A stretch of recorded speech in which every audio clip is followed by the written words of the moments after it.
Okay, so we all know that Koganegawa is going to come in Chain Pack next week. There will probably be a banner for it as well. So let's talk about whether or not you want to spend your resources for him. Okay, so as usual, I'll go through all of the skills and then my opinion on whether or not you want to summon for him. So skill 1, he is going to increase his set stat as a passive, and then when he is on the field, whenever you do a serve, the awareness is going to increase last game for the entire game, which is actually pretty nice.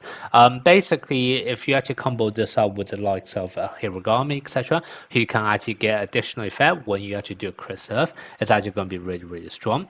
And furthermore, you're also going to get one stack of this thing called Forged Iron Wool, and if it's serve skill, you're going to actually get an additional stack as well. I'll talk about that in a bit. That's actually going to be his skill 3.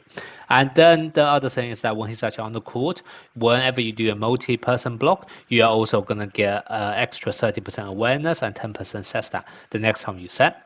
Now, if you guys have seen my video for Ione before, you know multi-person block doesn't even require you needing to have a block skill. It's just basically whenever multiple people jump, and that's going to be like 95, 97, 98% of the time in this game, okay? So this is going to be extremely easy to trigger, and you're almost always going to get this awareness buff as a result.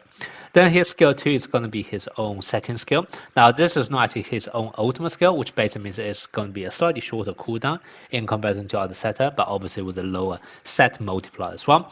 But because of this fact that whenever you do a multi-block, you're also going to increase it. It's not actually that bad, to be honest.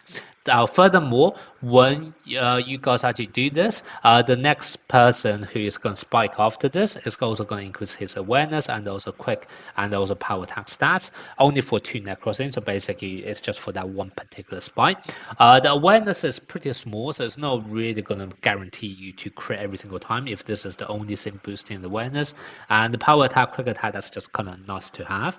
And then the other thing is that your morale would also increase by 6 points, which is not bad if you do want to play him in kind of like a Bokuto team morale team, because he does have a deployment bomb with SP and One as well. And then you could say, you know, you play the beach trio, then add in Koganegawa as well, etc., if you want to do it that way.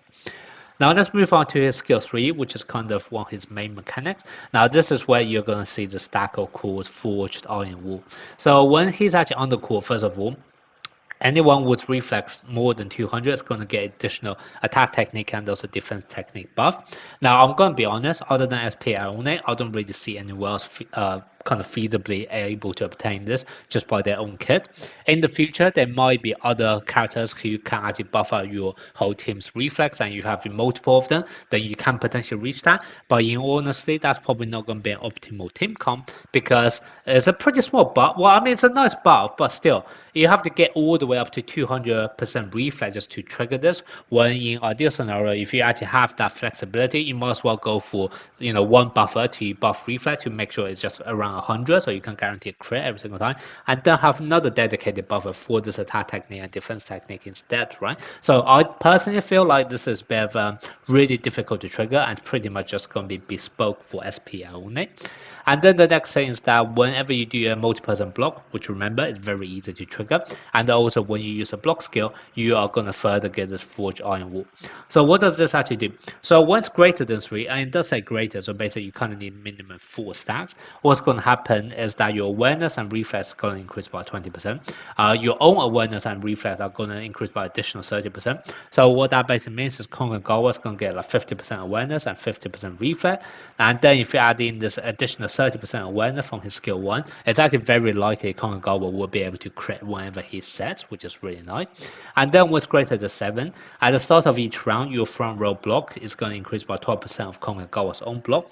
Now, in all honesty, I don't actually think you would want to build Koganegawa with like a low block stat, because at the end of the day, he's still kind of going to be your main setter, unless you have kind of weird team comp where he is more like a secondary setter, but mainly used for blocking skills.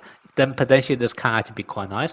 But otherwise, your block stats is likely going to be actually quite low. So this won't actually be too big a buff. And then when it's actually greater than 10 stacks, then your awareness, anyone with awareness more than 100 will gain additional strength. And this is for the entire match, which is nice. And anyone with reflex more than 100 can also gain gain spirit for a whole match as well. And that can also be very nice, especially for the likes of, let's say, SP Suki, who can actually achieve both of them. And basically it does say that it feels like it can be triggered whenever it's more than 100. So it doesn't have to say, that character needs to be more than 100% awareness the entire match. As long as it kind of trigger that condition, then you're actually able to enjoy the benefit for the remainder of the match. And that to me could also be very, very strong as well. So overall, I would say like Fortress Iron stack, Iron Wall stack is quite strong when you have more than 3 stacks, and also quite strong when it's more than 10 stacks. The 7 stacks in the middle for me is quite mid, okay? Now, one thing you guys have to bear in mind is that how easy it's actually trigger this, and also one thing I do want to test when he's actually out is that whether or not this will still be activated when he's actually being subbed off. Because if this can still work even when he's been subbed off, then that could actually make him very, very valuable in like a double setter formation where you eventually sub him out for the liberal, or maybe even have him come in as a pinch server, which can further justify it when you actually have him as skill resistance 2. Okay, so that is something waiting to be tested. But for example, if you just want this first level of the ability, you need to have at least 4 Iron Wall stacks. And if you actually think about this, when you actually do a serve, it's only 1 stack. When it's a surfing skill, that's 2 stacks. When you actually do a block, I don't actually know whether this will count if you do a multi-person block and also block skill at the same time, whether that counts 2 stacks or 1 stack. But once again, that's something to be tested. But if this is only 1 stack as well, then that basically means if it's actually short raggy, you may not actually be able to trigger this straight away. So if you do want to play him in kind of like a pinch server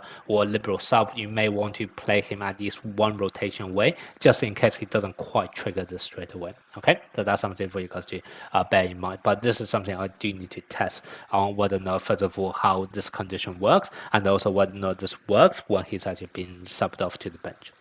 Then skill 4 is also a very nice skill. First of all, it's an ultimate skill, so it's actually really strong. Now, once again, if you actually build him with a block stat, this can be actually in line with other mid blockers. But if you actually build him with a set stat, then this potentially may not be that strong. But essentially, this can also further increase his reflex. And with all the reflex he's already able to give, just from like 3 stacks of Iron Wall, he is pretty much guaranteed to basically crit whenever he do his ultimate, okay? But the main nice thing is actually that when other characters use block ultimate, when this skill is not actually on cooldown, you can actually further increase that character's block instead and enter the cooldown for this. So basically what that means is that even when Koganegawa, let's say, is at the back, he can still passively buff up your other teammates' block ability even when he's not actually doing any blocks. And that to me is probably the most ideal scenario to use him, because then that means you can actually focus him on actually more on the setting stats and then use this solely for the purpose of actually buffing up other characters' block ability. Okay, so that's normally the condition I would suggest you guys to do instead. Now let's move on to skill resonance. So skill resonance 2 is very, very nice because whenever you do a serve and the receive is not perfect, you can actually debuff them. And also if you're actually attacking and you play manually, if you can actually do a perfect serve, there's no way the opponent can do a perfect receive. Okay, so this is almost guaranteed to trigger when you actually play manually, which is very nice. It's a pretty strong debuff as well, I have to be honest. And then the second thing is that when your high wall, so this ultimate attack, into cooldown, you can also reduce the cooldown of your short set, and then that essentially can mean you can potentially spam this as well. And remember, you can actually force this to enter cooldown even when you're at the back without actually using this. So skill resonance 2 for me is actually a really, really strong ability. And then the last thing is also really nice, which is when you do a jump serve, your size defense technique would also increase by 10% for the entire match. And that's why I say it's also could potentially be very interesting to play him kind of a pinch server kind of role, so that you can just basically trigger this and then enjoy this benefit for the remainder of the match.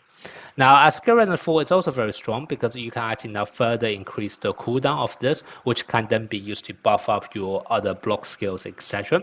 And also, whenever you use ultimate, you can get additional buff. Now, the only thing I have with skill resonance 4 is that it's really, really strong right now. However, in the future, when you actually combo this up with SP Hiragami can already reduce the cooldown of block ultimate by 4 net crossing, and that basically would reduce his ult down to only 8 net crossing. Obviously, this can further reduce down to 4 net crossing, which is even better. But bearing in mind, this can only be triggered, the passive effect can only be triggered when your teammates use block ultimate. There's actually no need for this to have really, really short cooldown unless everyone else on your team also have very short block ultimate cooldown as well. So that's kind of what personally I feel like skill resonance 4 is actually quite nice, but once SP Hiragami will be out, the additional effect or the value of this is going to go down. So I personally just feel like this is very expensive, even though it's quite nice. And then moving on to the bonds. He has a decent bond with sports festivals, so basically SP Economy, and also decent bond with Aone if you want to play them that way.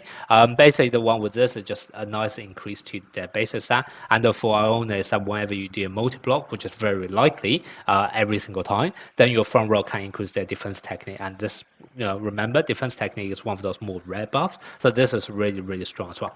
But the one which I personally like the most out of all the deployment bond is the one with Suki, because first of all, this just a constant buff for all of your character with block skill in their block stat, so that's already very nice by itself. But then also whenever you use the serve skill, you can debuff the enemy, and that plays very well with Suki's own ability, also alongside with SP Crow's one.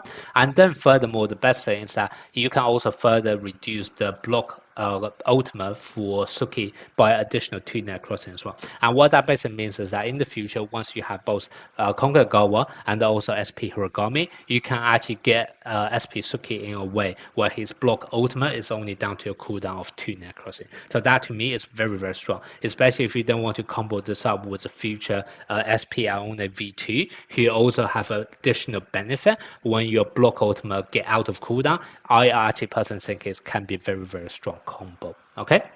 Now for his memory, the skill effect is actually quite universal. Like the first line says multi-block, then the second one just whenever he serve and give defense technique buff as well. So those are actually really, really universal and useful buff. The only unfortunate thing is that the passive stats is increasing his block stat, which basically means outside the Koganegawa, this is pretty much useless on any other setters. So as a result, this is more of a pretty much bespoke memory for him, okay? If you do want to use this on other setters, you can use the secondary effect, but it's not going to be the most optimal choice. Okay, so with all that being said, should you actually summon or buy him in the chain pack? So to me, Koganegawa, if you plan to play a block specialty team, he's going to be a must-have character because he's pretty much like the best supporter for block specialty. If you just take a look at what he's capable of doing, he's able to increase your skill multiplied by his ultimate attack. He's able to increase your reflex and also your spirit, and also he's even able to increase a tiny bit of your block stats as well. And then from his skill resonance, he can even increase defense technique, both from the skill resonance 2 and also from his memory. So he can actually buff up every single multiplier for your blockers, and that basically makes him almost like a must-have character if you actually want to play a block specialty. Now the thing is that if you do not want to play him as in a block specialty, in all honesty, he's still not bad, purely because he does actually have a lot of passive effect which can take place even when he's not even doing anything, and those passive effects are actually fairly universal. So for example, this one increasing your block skill multiplier, no matter what specialty you're going to play, you're going to have at least 2 blockers on your team as you rotate around. So this is always going to be useful even when he's just basically at the back doing nothing. And then from his skill 3, he's able to increase your reflex, increase your awareness, and also potentially increasing your strength and spirit. So all of the buff he's able to provide actually fairly universal. And also same thing for skill resonance. Whenever you do a serve, you're able to debuff the opponent. So he can actually provide lots of universal buff which are not tied to block speciality, and that can actually make him very useful as a second setter if you do actually want to play a double setter formation. Now obviously if you only plan to play one setter, then normally just tend to play a setter whose speciality actually match with your team speciality. But in double setter formation, I can actually see a lot of value for Koganegawa, purely because so many of his passive are actually fairly universal regardless of the speciality. Okay, so overall, I do actually think quite highly of Koganegawa, and I'll probably say skill resonance 2 is going to be a sweet spot for him. Skill resonance 4, like I said, it's going to be nice, but it's just going to be very expensive, considering the fact that in future SP Hiragami can pretty much do this to the same extent, well, not quite the same extent, but a huge part of this, and it just feels like very expensive to go for an extra 4 dupes just to have an effect which eventually will overlap with SP Hiragami. So that's kind of why I do feel like the sweet spot is going to be skill resonance 2. Okay, so that's going to be my thoughts on SP Koganegawa. Let me know what you guys think, and also do you plan to buy him?